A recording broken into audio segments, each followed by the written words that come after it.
Hi guys, welcome to CBS maths. இந்த video நம்ம என்ன பார்க்க போகிறோம்னா எப்படி வந்து 5 மினிட்ஸில் ஸ்நாக்ஸ் செய்யுது அப்படின்னு தான் பார்க்க போகிறோம். ஓகே, இந்த வீடியோ வந்து உங்களுக்கு பிடிச்சிருந்தா லைக் பண்ணுங்கள், ஷேர் பண்ணுங்கள், அப்புறம் சப்ஸ்கிரைப் பண்ணி எங்களை சப்போர்ட் பண்ணுங்கள். ஓகே, இந்த இதை வந்து நீங்கள் ஃபுல்லாக பார்த்தீங்கன்னா தான் நாங்கள் என்ன சொல்ல வரோம் அப்படின்றது உங்களுக்கு புரியும். இதை வந்து நீங்கள் வீட்டில் ட்ரை பண்ணி பார்த்து இது எப்படி இருந்துச்சு அதை வந்து கமெண்ட் செக்ஷனில் வந்து பதிவிட்டுருங்க. ஓகே, வாங்க வீடியோக்குள்ளே போகலாம். தேவையான பொருட்கள்: பச்சரிசி மாவு, உப்பு தேவையான அளவு, தாளிப்பதற்கு தேவையானவை: நல்லெண்ணெய், சின்ன வெங்காயம் 10, பச்சை மிளகாய் கீறியது, மல்லி இலை, கருவேப்பிலை, கடுகு. சரி, ஆரம்பிக்கலாம் வாங்க. ஓகே, ஃபஸ்ட்டு வந்து ஒரு கிண்ணம் எடுத்துக்கலாம். அந்த கிண்ணத்தில் வந்து தண்ணி ஊற்றணும். தண்ணி வந்து உங்களுக்கு தேவையான அளவு ஊற்றினா போதும். அந்த தண்ணியை வந்து நம்ம அடுப்பில் வச்சு சூடு பண்ணணும்.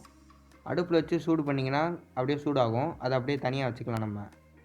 அதுக்கப்புறம் நம்ம வந்து இன்னொரு கிண்ணத்தில் மாவு எடுக்கணும். இந்த பச்சரிசி மாவை நம்ம பார்த்தோம். பச்சரிசி மாவு வந்து எவ்வளோ ஆள் இருக்கீங்களோ அதுக்கு தக்கன நீங்கள் வந்து போட்டுக்கலாம். அதை வந்து நீங்கள் போட்டுட்டு தேவையான அளவு அதுக்கு உப்பு வேறு போடணும். தேவையான அளவு போட்டால் போதும், ஓவராகவும் போடாதீங்க. உப்பு போட்டதுக்கப்புறம் அந்த தண்ணி வந்து நல்லா சூடாக இருக்கும். சூடான தண்ணியை, ரொம்ப சூடாகவும் இருக்கக்கூடாது, வெதுன்னு ஓரளவுக்கு இருக்கிற தண்ணியை வந்து அதை அப்படியே மேலாப்பில் அப்படியே தூவி விடுங்க. தூவி விட்டு அப்படியே கிண்டிகிட்டே இருங்க. அப்போ தான் நல்லாயிருக்கும். நீங்கள் ஃபஸ்ட்டு எடுத்தோடனே தண்ணி ஊற்றிட்டிங்கன்னா ஒரு மாதிரி ஆயிடும். அதனால் இப்படி பண்ணுங்கள். ஓகே, நிறையா தண்ணி எடுத்துகிட்டு அப்படியே நல்லா கிண்டுங்க.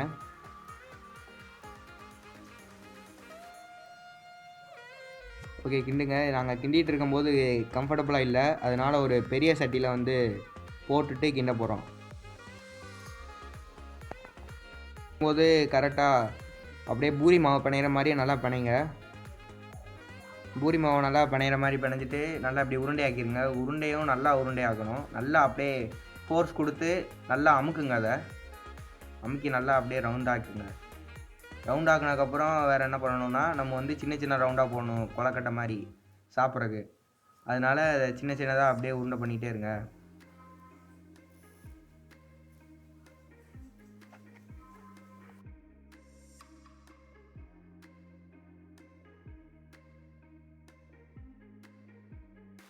நல்லா நிறையா உருண்டை பண்ணிக்கலாம். இப்படி நல்லா நிறையா உருண்டை பண்ணிக்கலாம். ஓகே, உருண்டை பண்ணதுக்கப்புறம் ஒரு சட்டி எடுத்துக்கோங்க. அந்த சட்டி எடுத்து வைங்க. அது நாங்கள் வந்து இடியாப்ப சட்டி வச்சுருக்கோம். உங்களுக்கு எந்த சட்டி இருக்கோ அதை வச்சுக்கலாம். அதில் வந்து தண்ணி ஊற்றுங்க. ஓகே, நீங்கள் வந்து இட்லி சட்டி கூட வச்சுக்கலாம். ஓகே, இப்போ வந்து நம்ம உருட்டின உருண்டையை வந்து சட்டியில் வச்சுக்கலாம். சட்டியில் வச்சு அப்படியே நல்லா மூடிக்கலாம். கொஞ்ச நேரம் வெயிட் பண்ணுவோம். ஓகே, இப்போ வந்து இந்த சட்டியில் வந்து நம்ம கொலக்கட்டை வச்சுருக்கோம். நல்லா வெந்திருக்கு, ஃபுல்லாகவே நல்லா வந்துருச்சு. இப்போ வந்து இந்த வெந்த கொலக்கட்டையை வந்து நம்ம தனியாக எடுத்து வச்சுருவோம். கீழே எடுத்து வச்சதுக்கப்புறம் இன்னொரு வடை சட்டி, அதை வந்து அடுப்பில் வச்சு நல்லா சிம்மில் வைக்காமல் கூட்டி வச்சிடலாம். சூடானதுக்கப்புறம் எண்ணெய் ஊற்றணும். நல்லெண்ணெய் பார்த்து வச்சுருந்தோம், அதை ஊற்றிக்கலாம். எண்ணெய் ஊற்றினதுக்கப்புறம் கொஞ்சம் கடுகு போடுவோம்.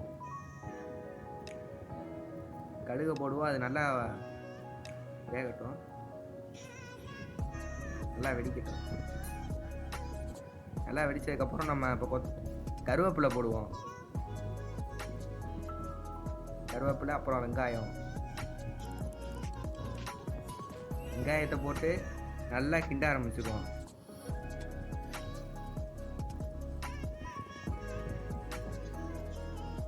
நல்லா கிண்டுவோம். அதோட கலர் அப்படியே லைட்டாக அப்படியே மாறுற அளவுக்கு நல்லா கிண்டுவோம். அப்புறம் பச்சை மிளகாவையும் போட்டுருவோம். அந்த கீரி வச்ச பச்சை மிளகா அதையும் உள்ளே போட்டுருவோம். ஓகே, இதை வந்து கண்டிப்பாக நீங்கள் ட்ரை பண்ணுங்கள். இது வந்து நல்ல ஈவினிங் ஸ்நாக்ஸு. இதை வந்து நீங்கள் ட்ரை பண்ணிவிட்டு இது எப்படி இருக்குது அப்படின்றத கமெண்ட் செக்ஷனில் வந்து பதிவிட்டுருங்க. ஒரே இடத்துல வச்சுருந்தீங்கன்னா அது அப்படியே அடி பிடிச்சிடும். அதனால் நல்லா கிண்டி விட்டுருவோம்.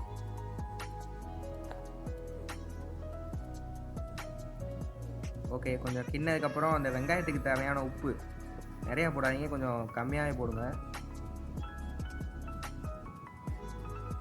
நல்லா கிண்டிக்கலாம்.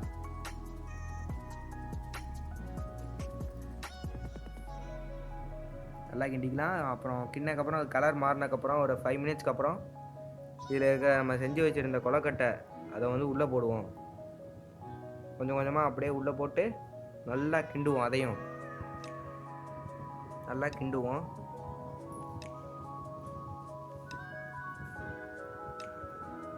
அந்த எண்ணெய் எல்லாமே, அந்த எசன்ஸ் எல்லாம் அந்த கொலக்கட்டையில் இறங்குற அளவுக்கு நல்லா கிண்டிக்கிட்டே இருப்போம். நல்லா கொஞ்சம் கிண்ணதுக்கப்புறம் அப்படியே கொத்தமல்லி அப்படியே தூவி விடுவோம். அதே நல்லா கலக்கிடுவோம்.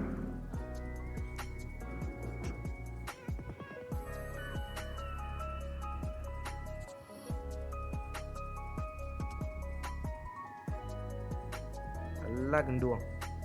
ஓகே, இப்போ வந்து அந்த எசன்ஸ் வந்து இறங்கிடுச்சு. அதனால ஆஃப் பண்ணிவிட்டு அந்த வடை சட்டி எடுத்து நம்ம கீழே வச்சுருவோம். இப்போ வந்து அதை எதில் போடணுமோ அதில் போட்டுக்குவோம். அதில் நல்லா போட்டுருவோம் எல்லாத்தையும். அதை அப்படியே போட்டுட்டு அதுக்கு அப்படியே ஏதாச்சும் ஒரு டிசைன் வேணும்னா உங்களுக்கு கொத்தமல்லி அப்படியே தூவி விட்டுக்கலாம், இல்லை அப்படியே கருவேப்பிலை அப்படியே நிற்க வச்சுக்கலாம். அது வந்து நம்ம டிசைனுக்கு தகுந்த மாதிரி அதை அப்படியே போட்டுக்கலாம். இல்லை அப்படியே சைடில் வந்து ஒரு மிளகாயை கூட அப்படியே கீறி விட்டிங்கன்னா அப்படியே நல்லா டிசைனாக இருக்கும். ஓகே, அவ்வளோதான் ஃப்ரெண்ட்ஸ், இந்த வீடியோ முடிஞ்சு. இந்த வீடியோ வந்து உங்களுக்கு பிடிச்சிருந்தா லைக் பண்ணுங்கள், அப்புறம் ஷேர் பண்ணுங்கள், அப்புறம் சப்ஸ்கிரைப் பண்ணி அந்த பெல் ஐக்கானே கிளிக் பண்ணிடுங்க. தேங்க்யூ ஃபார் வாட்சிங்.